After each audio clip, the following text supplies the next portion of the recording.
con más de Mega Noticias MX. Gracias porque usted continúa con nosotros y que nos permita acompañarle en esta tarde de inicio de semana de este lunes que vamos, bueno, pues ya avanzando. Vamos a saludar en esos momentos a mi invitado de esta tarde, a Jonathan Maza, quien es experto además en esos temas que hemos puesto sobre la mesa el día de hoy en el tema Mega. Él es profesor del Departamento de Relaciones Internacionales de la UDLAP, pero también es experto en seguridad nacional. Gracias, Jonathan, por esos minutos con el auditorio de Mega Noticias MX. Y hoy pues hemos puesto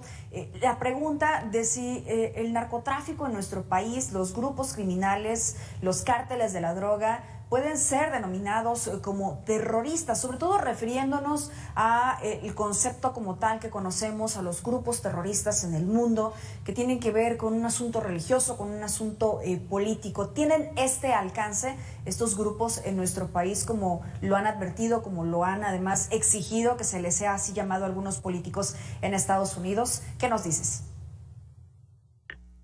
Hola, muy buenas tardes, estimada Mitzi. Muchas gracias a Mega Noticias. Bueno, sobre el asunto de la denominación como organizaciones terroristas a los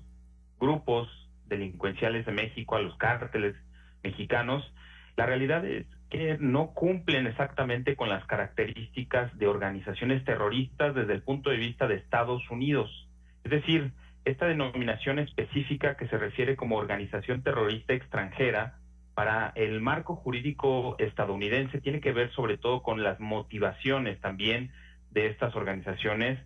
y cuáles son esas motivaciones que estarían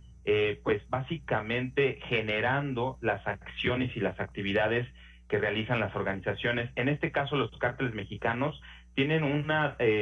vamos a decir motivación muy diferente a lo que usualmente hemos conocido como organismo terrorista, organización terrorista en el mundo. Y esto debido a que las motivaciones no suelen ser de carácter ideológico o político en el caso de las organizaciones criminales o los cárteles, como los conocemos también en México. En cambio, por ejemplo, las organizaciones criminales mexicanas, como pueden ser algunos de los cárteles, el de Sinaloa, Jalisco Nueva Generación, el cártel del Noreste, etcétera, sus motivaciones no son realmente políticas, es decir, de promover alguna agenda ideológica o remover a las autoridades legítimamente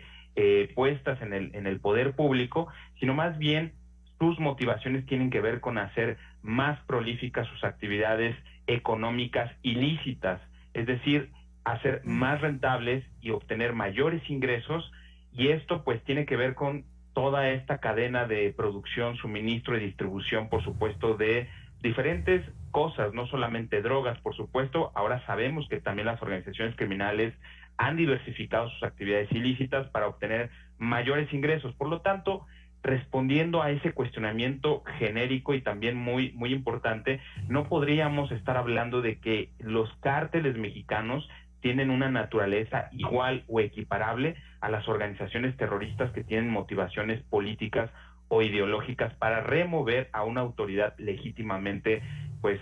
puesta a cargo de las autoridades, ¿no? Yo quisiera que dejáramos como muy en claro esto de que no con esto de no la denominación, que no es la adecuada, así lo entiendo con esta explicación amplia que nos has dado y sobre todo también muy adecuada. No con esto quiere decir que los actos que realizan son menos atroces o la violencia que se desata en diversas partes del país son mínimas. Sí lo es, pero entonces, ¿qué se tendría que hacer? Porque ¿qué implicaciones tendría que el gobierno de Estados Unidos en esta exigencia de que sean llamados terroristas podría llegarse a generar, Jonathan? Y en efecto, esta situación lo que nos lleva es a entender, por un lado, que efectivamente las acciones que cada vez cometen estas organizaciones criminales más atroces, más violentas, mucho más crudas, pues sí, pueden ser equiparables a actos de terror en el sentido de lo que el efecto que generan en la población y también en algunas autoridades. Hay que destacar que prácticamente la cooptación, la colusión y la corrupción de autoridades locales con organizaciones criminales, aparte de los incentivos de dinero, de recursos económicos que pueden ser dados mediante corrupción o actos de compra, de las autoridades, también tiene que ver con el miedo que logran infundir en las autoridades e incluso en las propias corporaciones policiales locales. Sin embargo, a pesar de que sí hay actos de terror que realizan estos cárteles y estas organizaciones criminales, las motivaciones no son ideológicas y políticas, como ya decía, y por lo tanto no podemos considerarlas como organizaciones terroristas. Sería una consideración, una etiqueta errónea o equivocada, no solamente desde el punto de vista del nombre, sino también de las medidas, de las implicaciones, como bien comentabas, que tendría esta denominación. Por ejemplo, para el caso del marco jurídico estadounidense, el considerar a los cárteles mexicanos como organizaciones terroristas extranjeras habilitaría a que prácticamente el aparato de inteligencia y de seguridad nacional de los Estados Unidos, que contempla diferentes agencias y departamentos, incluyera también las acciones de operaciones encubiertas o conocidas en inglés como Black Ops o Black Operations, que esto implicaría que tuvieran la posibilidad de implementar despliegues militares encubiertos en territorio extranjero, en este caso en territorio mexicano, y por eso se ha hablado de la posibilidad de utilizar a sus Fuerzas Armadas para combatir a las organizaciones criminales mexicanas, a los cárteles mexicanos, porque dado que esta terminología, esta etiqueta jurídica de organización terrorista extranjera, habilitaría que pudieran intervenir, por supuesto, grupos muy reducidos de sus Fuerzas Armadas, lo que se conocen como grupos de operaciones especiales, que se han utilizado, por ejemplo, en operaciones en Afganistán, en Irak y en algunas otras zonas del mundo, en donde son grupos reducidos, no son grandes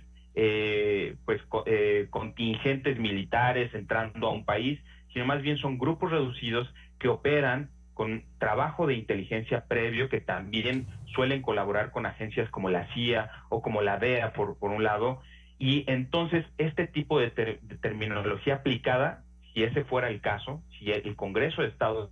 Unidos denominara de esta forma a los cárteles mexicanos, tendría esa posibilidad. Aparte de que tendrían que distribuir mayores recursos a sus agencias de inteligencia y por lo tanto todo el aparato de inteligencia y seguridad nacional de Estados Unidos tendría mayores posibilidades. Sin embargo, la Casa Blanca y los portavoces del gobierno de Joe Biden también han dicho que no implicaría grandes recursos o grandes cambios a las cosas o a las facultades que ya tiene el propio gobierno actualmente estadounidense para combatir.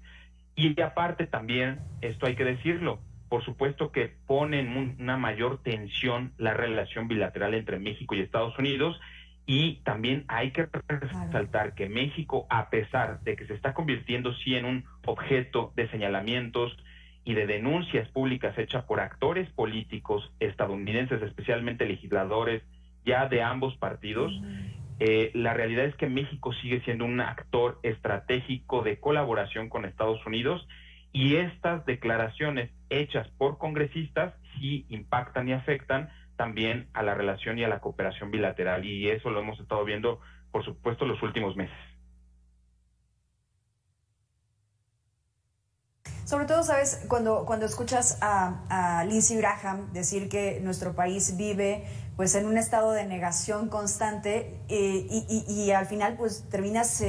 aceptando, ¿no? Y coincidiendo con este legislador de Estados Unidos, porque sí lo hemos visto. Porque, a ver, Jonathan, se ha combatido, por lo menos así nos lo han dicho los diferentes gobiernos que han estado a cargo de nuestro país, el combate frontal, directo contra estos grupos criminales, pero en este 2023, ¿qué es lo que hemos visto? Que están fortalecidos y no disminuidos, no debilitados. Entonces, ¿cuál podría ser la medida o la estrategia que sí podría llegar a funcionar? ¿Es tan malo que sean declarados terroristas?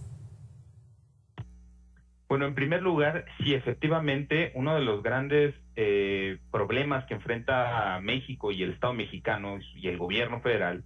es que la estrategia que ha implementado el actual gobierno federal no ha sido del todo funcional para frenar no solamente la actividad delictiva y los homicidios y la violencia, sino frenar la capacidad que están teniendo estas organizaciones criminales de consolidar polos de impunidad y control territorial en muchas zonas del país. Esa es una realidad que ya es innegable, sí, y que prácticamente pues lo que ha dicho el presidente López Obrador, más bien desde mi punto de vista ha sido una retórica tratando de defender sus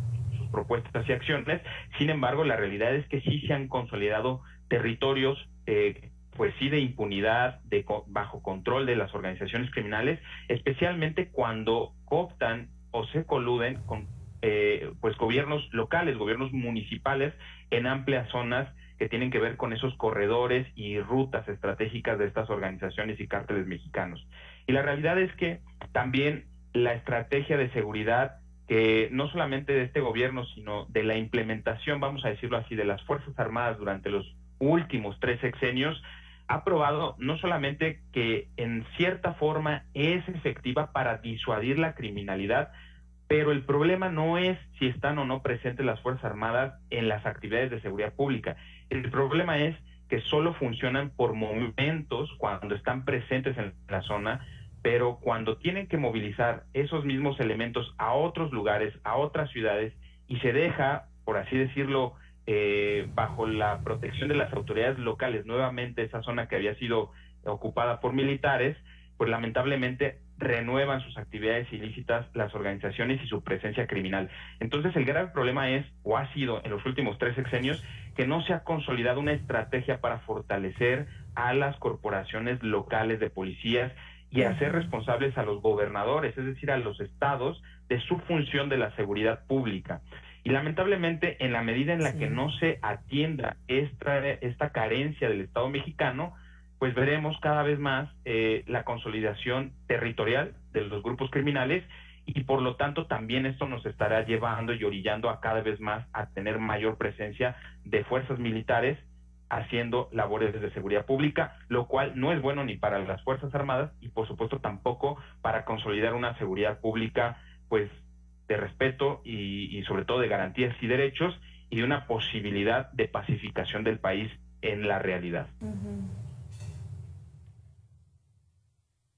¿Qué tanto necesitamos? Esto es bien cierto. Impunidad y corrupción que sigan estando presentes, y que al final de todo este contexto el cual estamos hablando y que ponemos sobre la mesa, pues estamos todos nosotros los ciudadanos quienes pues, nos tenemos también que enfrentar a este tipo de situaciones, a estos grandes grupos y a los pequeños grupos que también, bueno, pues son que están en las localidades. Jonathan, se nos ha acabado el tiempo lamentablemente, pero seguramente volveremos a tocar este tema para poder seguir ampliándolo y seguir analizando qué se necesita en nuestro país y cómo sí se puede llegar a lograr, porque otras naciones sí lo han podido hacer. Jonathan Maza, gracias por estar con nosotros.